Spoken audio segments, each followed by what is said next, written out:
I was like 9 years old. We had a movie theater in my hometown called Studio Art, and it said on the sign that they showed adult movies, and I was very intrigued by that.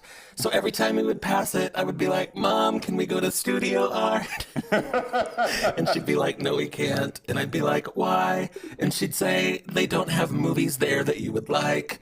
So one time, my grandma was babysitting me, and I'm like, Grandma, can we go to Studio Art? And she didn't know what that was, so she was like, maybe, how much does it cost? And I was so excited, I couldn't believe it, so I pulled out the phone book and looked up the number, and I called Studio Art. And I was like, how much does it cost? And the guy on the phone was like, how old are you? And I was like, 9. And he was like, you have to be 18. And I was like, it's okay, I'm with my grandma. And before he could say anything, I handed her the phone. And now my grandma is talking to Studio Art. My hotel room has a garage. Well, if you follow Kevin James Thornton on social media, chances are you've heard from his hilarious stories from his childhood and life in the 80s and 90s. And you can watch his special Be Yourself on Apple TV, Amazon, and on YouTube. And Kevin James Thornton joins us. Very funny stuff. Somehow auto-tuning makes everything seem funnier. Yeah, it does. It's a lot of my stories are actually kind of tragic, so it softens the blow. How did you come up with this auto-tune idea? It was just a random, weird coincidence. I was just on TikTok during the pandemic like everyone else, and I just found that effect, and I'm like, oh, this might be weird, and then it just took off. It was just one of those random things. The bigger question is, what is going on with your childhood? What happened there?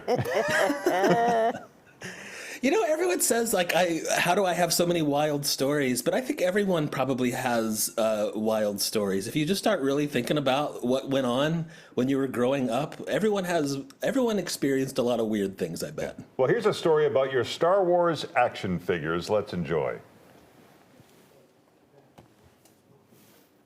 Named Tim convinced me to bury all of my Star Wars figures in the front yard. He said someday would be a beautiful time capsule moment for someone, so I reluctantly did it. But a couple days later, I regretted it, and I went back out to dig up my Star Wars figures. But for some reason, I couldn't figure out exactly where they were, and eventually I just gave up. And after all these years, I sometimes wonder, are they still somewhere in my childhood front yard?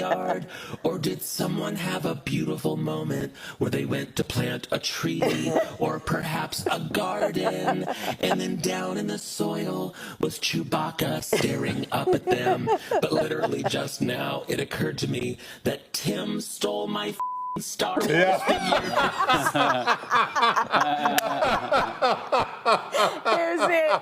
Where is Tim now, do you think, Kevin? Somewhere enjoying my Star Wars figures, I bet. Jerk.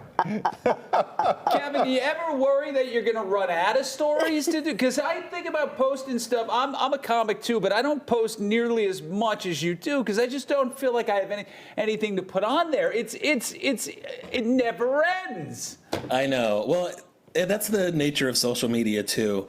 The auto-tune stories are definitely the thing I'm known the most for. But am I running out? Sometimes I feel like it may be, but everything is in full swing now, and I'm on the road full time. I mean, the auto-tune stories changed my life, and it put me on the map a little bit. So now I've been on tour for 3 solid years.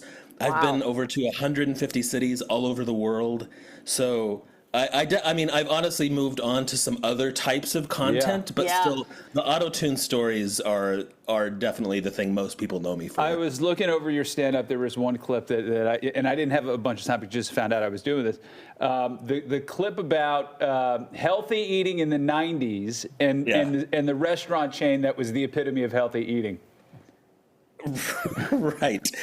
Do you remember that era where they tried to sell us the chips that were fat, the Olestra chips? Yes. Fat-free, but it said on the bag that you were going to have some bowel problems if you ate these chips.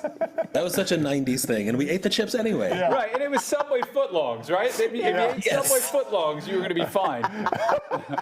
Eat as many footlong sandwiches as you possibly can, and you'll be healthy. God. And you talk a lot about your upbringing, a very religious upbringing, right? Yeah. Yes. Yeah. I wasn't expecting how many people would relate. I just turned 50, so those stories are from my like late teens, early 20s, so like 30 years ago. And I still have people all the time come up to me and say, "That's my story too." Young people, old people, it seems to be a common experience.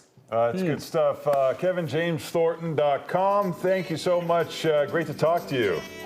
Yeah, thank you. Come by and see us when you're in town. I will. That's great. Take care. Time now for On Time.